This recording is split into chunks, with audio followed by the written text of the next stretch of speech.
এই ক্ষোভ এবং এই হতাশার জায়গা থেকে আমরা ওয়েস্ট বেঙ্গল জুনিয়র ডক্টরস ফ্রন্টের তরফ থেকে সমস্ত সুচিন্তাবাদী সাধারণ নাগরিক থেকে শুরু করে ডাক্তার সমাজ থেকে শুরু করে সমস্ত সামাজিক মানুষদেরকে আমরা আমন্ত্রণ জানাচ্ছি।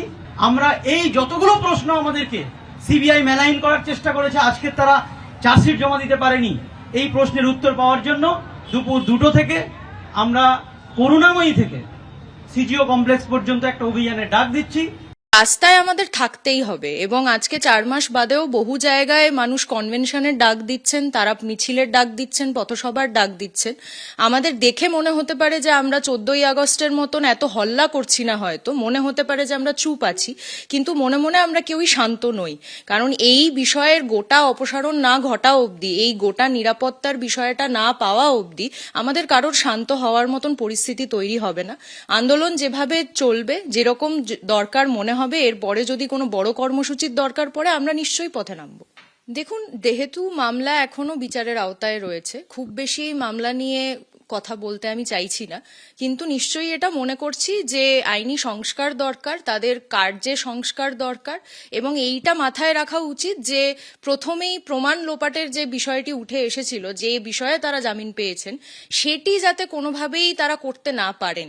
তাদেরকে এমনভাবেই নজরবন্দি বা তাদের উপরে এমন একটি সার্ভেলেন্স প্রক্রিয়া নেওয়া উচিত যাতে তারা কোনোভাবেই এই কেসের কোনো প্রমাণ লোপাট না করতে পারেন। কারণ যারা দাগী দোষী, যাদের ক্ষমতা আছে, যাদের অর্থবল আছে, যাদের উপরে কোনো ধরনের হাত রয়েছে, আমরা বারবার দেখেছি সরকারে থাকা নানা পার্টি তাদের শেল্টার করে এসছেন, সেই বিষয়ের কোনো ধরনের উপযোগিতা না নিয়ে তারা যাতে প্রমাণকে কোথাও লোপাট না করতে পারেন, এইটা মাথায় রাখা উচিত বলে মনে করছি। এটা কোনোভাবেই মেনে নেওয়ার কথা নয় যে তারা নির্দোষ, কারণ সেইটা কোনোভাবেই কোর্টে প্রমাণ হয়নি। জামিন তারা পাবেন, সিবিআই ব্যর্থ হয়েছে চার্জশিট দিতে, তার জন্য তারা জামিন পেয়েছেন। এই জায়গায় দাঁড়িয়ে একমাত্র যেটা দাবি উঠে আসতে পারে, এবং আমার মনে হচ্ছে যে সেটা সবার মুখে মুখে উঠে আসা উচিত, আমাদের মনে মনে নিশ্চয়ই রয়েছে, যে ইমিডিয়েটলি চার্জশিট দেওয়ার কথা।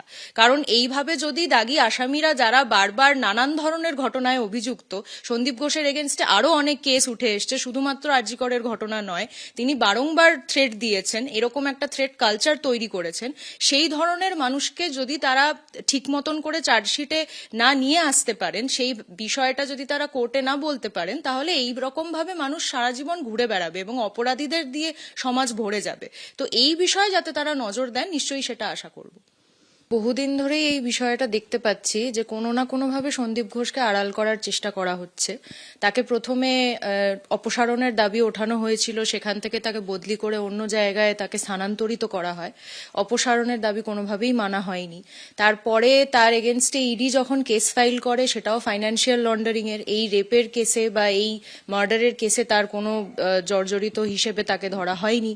সেই জায়গা থেকে সবসময় বিষয়টার মধ্যে মনে হয়েছে কোনো না কোনো গলদ রয়েছে, এবং কালকে যে বিষয়টা ঘটেছে তাতে হাইকোর্ট বা সুপ্রিম কোর্টের প্রতি সম্মান জানিয়েই কথাটা বলতে চাইছি যে কোথাও হয়তো আইনি সংস্কারের দরকার রয়েছে। কারণ যদি ইডি এবং সিবিআই সুওমোটো এই কেস নিয়ে আসে এবং তারপরেও তারা নির্দিষ্ট দিনে চার্জশিট দিতে না পারে, তাহলে আমরা কাদের উপরে ভরসা করে এই কথাগুলো বলবো? যারা আপনারা 4 মাস আগে এই আজকের দিনেই যে আন্দোলনের ডাক দেওয়া হয়েছিল, তারপর লাগাতার আন্দোলন চলছে, তাদের নিশ্চয়ই অনেকের সঙ্গে কথা হয়েছে, তারা কি ভাবছেন? মানে তারাও কি একটু হতাশ এই গতকালের ঘটনা? দেখুন, হতাশ বলতে আমরা এই গোটা সিস্টেমের উপর হতাশ ছিলাম বলেই আমাদেরকে রাত্রেবেলায় বেরোতে বাধ্য হয়েছিলাম আমরা। কারণ আমরা বারবারই কথা বলেছি যে জনগণের যে আন্দোলন, তার তো আসলে কোনো পার্টিকে চ্যাম্পিয়ন করানোর বিষয় থাকে না, সে শুধুমাত্র সত্যের পক্ষে থাকে। সেই জিনিস মাথায় রেখে আমরা চেয়েছিলাম যে আমাদের নিরাপত্তা যাতে নিশ্চিত হয়, এবং এটা একদিন বা 4 মাসে হয়ে যাবে না, সেইটা আমাদের কাছে খুব পরিষ্কার ছিল। এখন তো মনে হচ্ছে, ধরুন, নজিরবিহীন ঘটনা ঘটিয়েছে কেন্দ্র সরকার থাকা পার্টি, যারা মোটামুটি ব্রাহ্মণ বলে রেপিস্টদের বাইরে নিয়ে এসছেন, রেপে অভিযুক্ত মানুষদের বাইরে নিয়ে এসছেন, তাদের মালা পরিয়েছেন, তাদের ইলেকশনের টিকিট দিয়েছেন। এবার তো মনে হচ্ছে রাজ্য সরকার একই পথে হাঁটছে।